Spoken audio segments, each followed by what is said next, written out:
ফিলিস্তিনের গাজায় চলমান সংঘাত অবসানে মার্কিন প্রেসিডেন্ট ডোনাল্ড ট্রাম্পের প্রস্তাবিত ২০ দফা শান্তি পরিকল্পনার পক্ষে সরাসরি অবস্থান নিয়েছেন ইসরায়েলের প্রধানমন্ত্রী বেনিয়ামিন নেতানিয়াহু।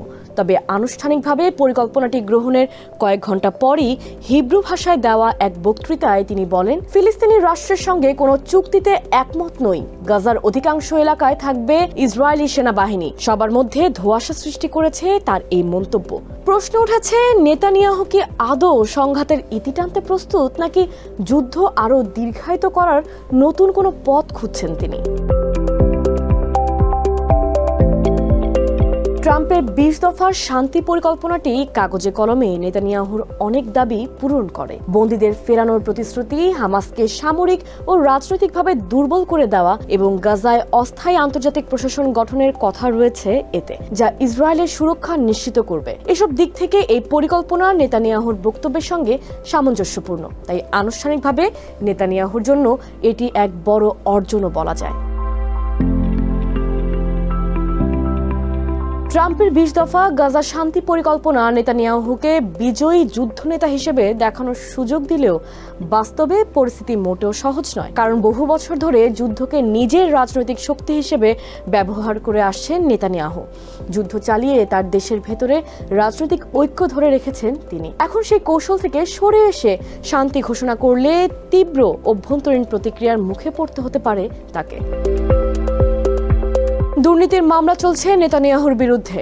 ২০২৩ সালের ৭ অক্টোবরে দক্ষিণ ইসরায়েলে হামলার পরিপ্রেক্ষিতে সরকারের ব্যর্থতা নিয়ে সম্ভাব্য তদন্তের ভয়ও আছে। এই কারণে সমালোচকরা মনে করেন, নেতানিয়াহু হয়তো যুদ্ধকে দীর্ঘায়িত করে নিজের রাজনৈতিক সুবিধা খোঁজার চেষ্টা করতে পারেন, অথবা সময় নিয়ে শর্ত যোগ করে চুক্তিটিকে কার্যত স্তব্ধ করে দিতে পারেন।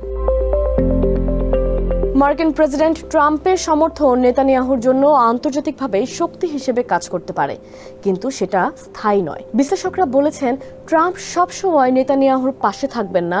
চাইলে তিনি নেতানিয়াহুর পরিস্থিতি কঠিনও করে দিতে পারেন।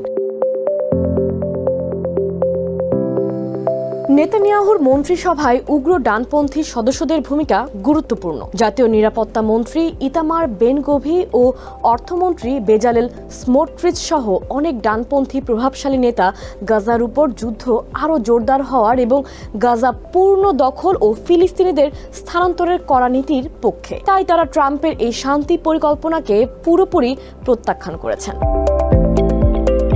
স্মোট্রিচ সামাজিক যোগাযোগ মাধ্যম এক্সে এই পরিকল্পনাকে কূটনৈতিক ব্যর্থতা হিসেবে আখ্যা দিয়েছেন এবং এটিকে ৭ অক্টোবরের শিক্ষা এড়িয়ে চলার চেষ্টা হিসেবে সমালোচনা করেছেন। তবে বেন-গভিরও এই বিষয়ে সমর্থন দেননি নেতানিয়াহুকে। বিশ্লেষকরা বলছেন, উগ্র ডানপন্থীরা হয়তো প্রকাশ্যে চুক্তি মানবেন না, কিন্তু তাড়াহুড়া করে মন্ত্রিসভাও ছাড়বেন না, কারণ তাদেরও কিছু রাজনৈতিক কৌশল আছে এবং পরিস্থিতি রাজনৈতিকভাবে মোড় নিলে তারা আবার ফিরেও আসতে পারেন।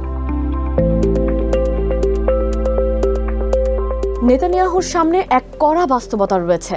জনমত সাধারণত একটি দ্রুত শান্তি চায় এবং বহু জরিপই দেখিয়েছে যে ইসরায়েলি জনগণের বেশিরভাগই সংঘাতের অবসান কামনা করে। নেসেট বা সংসদের বিরোধী সদস্যরাও বারবার যুদ্ধবিরতির পক্ষে সমর্থন দিয়ে আসছেন, যা মার্কিন শর্তাবলী বাস্তবায়নকে রাজনৈতিকভাবে সম্ভব করে তুলতে পারে।